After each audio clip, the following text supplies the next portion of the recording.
आता है कि रावण एक बार संतों को मार के उनके रक्त को एक घड़े में इकट्ठा किया और घड़े को लाकर मंदोदरी को दे दिया। ये मंदोदरी की कथा क्या है? मंदोदरी कौन है? मंदोदरी के पिता का नाम क्या है? मंदोदरी एक ऋषि कन्या।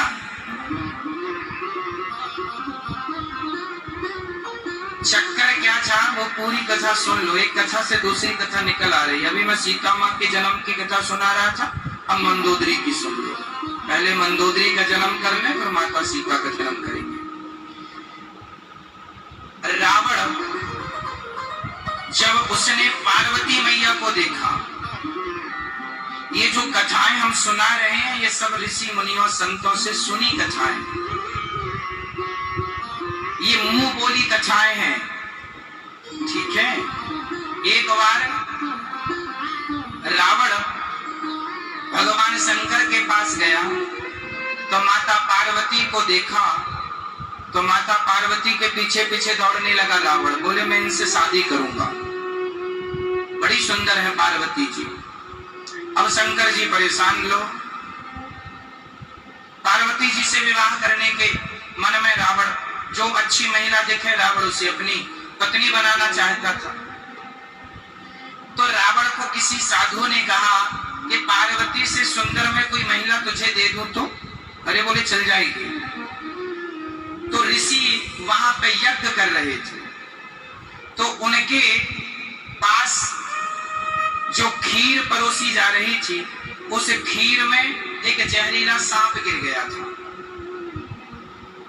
तो सांप जो था उसका जहर खीर में मिल गया और सारे संतों को वो खीर परोसने वाले थे। वहां पर एक छोटी सी मेंढकी उसने देखा कि सांप गिर गया है, ये खीर साधु खाएंगे मर जाएंगे। तो वो छोटी सी मेंढकी सबके देखते देखते उस खीर में जानकर कूद गई कि मैं कूद जाऊंगी, ये साधु नहीं खाएंगे। अरे मैं मर जाऊं तो मर जाऊं, ये साधु तो ना मरे, भक्ति करने वाले। तो मेंढकी कूद गई।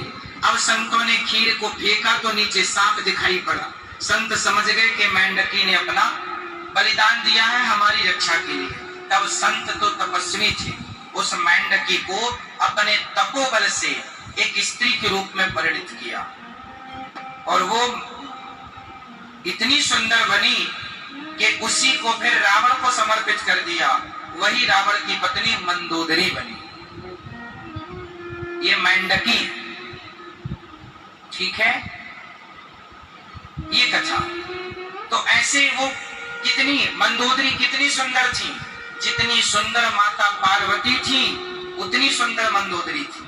इतनी सुंदर पत्नी थी रावण की। और रावण खुद बहुत सुंदर था। रावण भी इतना सुंदर था कि रावण के राज्य की सारी स्त्रियां उस पर लट्टू रहा करती थी। इतना सुंदर था कि देवताओं की अप्सराएं रावण को देखकर मुक्त हो जाते। रावण बहुत सुंदर था। आजकल टीवी सीरियलों से राक्षस जैसा बनाते हैं, रावण बहुत सुंदर था।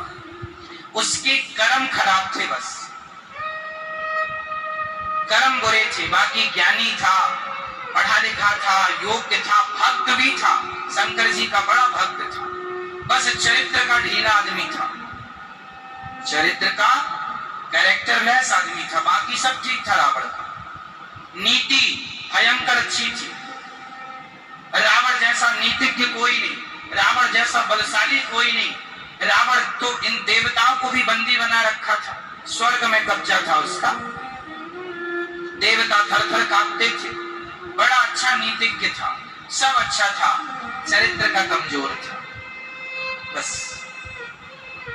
तो मंदोदरी, एक बार रावण ने सारे साधुओं का मर्डर किया, खून इकट्ठा किया, मंदोदरी को घड़े में भरकर दे दिया।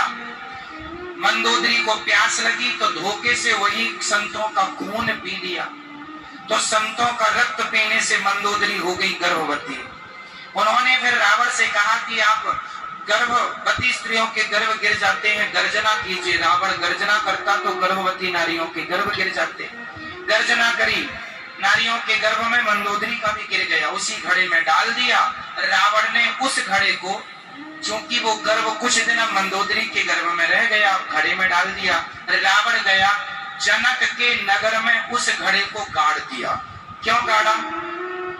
ताकि संतों का खून जिस नगर में गड़ेगा वहां वो नगर श्रापित हो जाएगा, पानी नहीं बरसेगा, भूखमरी मचेगी, नष्ट हो जाएगा यहाँ का राजा। जनक को नष्ट करने के लिए रावण लड़ तो नहीं सकता था, जनक बड़े पराक्रमी राजा थे, जनक से डरता था रावण।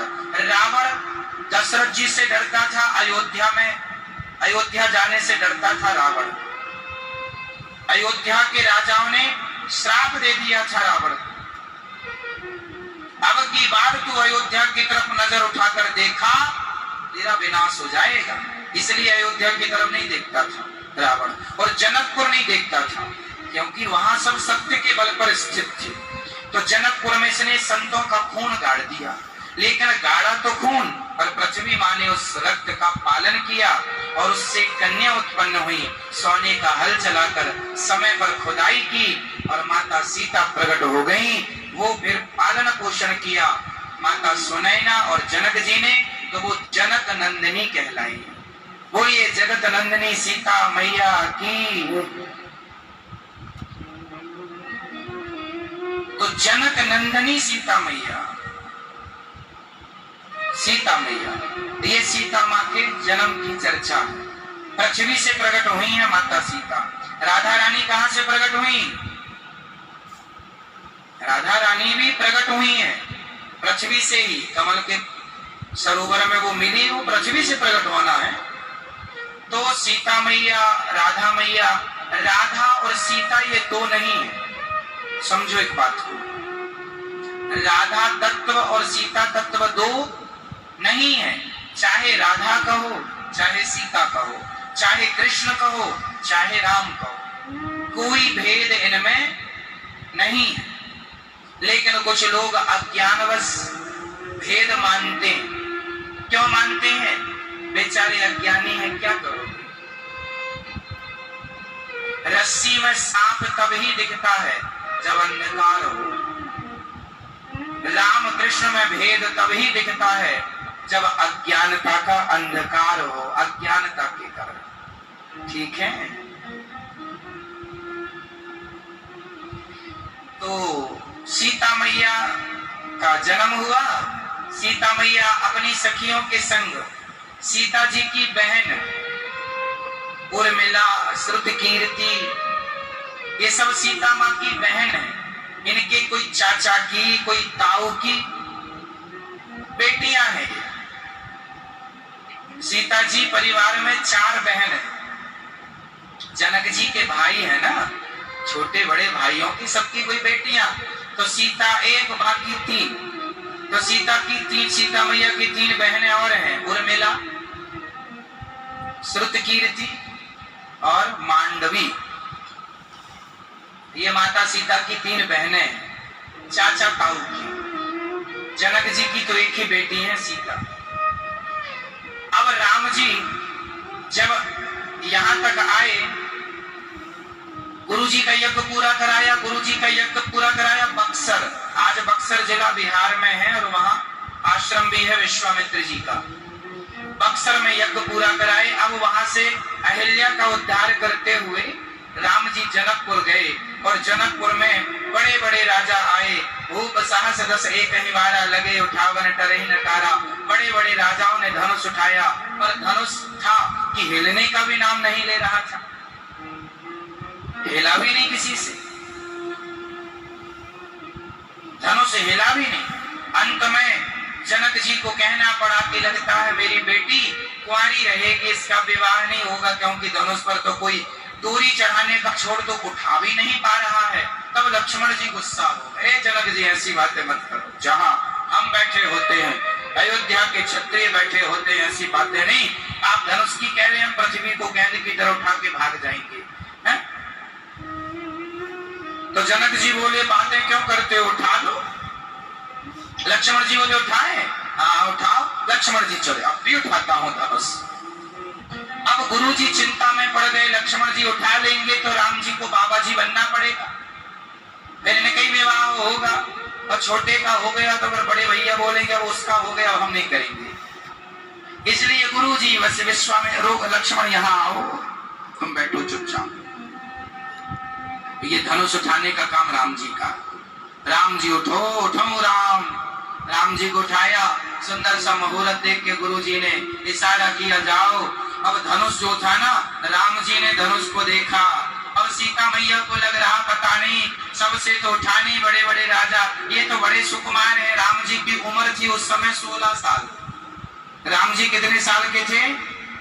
16 वर्ष की आयु थी। तो राम जी सब, सीता मैया मन मन में सोच रही है, पृथ्वी माता धनुष को आपने पकड़ रखा हो तो छोड़ दो, हल्का कर दो, ये उठा ही ले, इन्हीं को हम शादी इनसे विवाह करना चाहते हैं।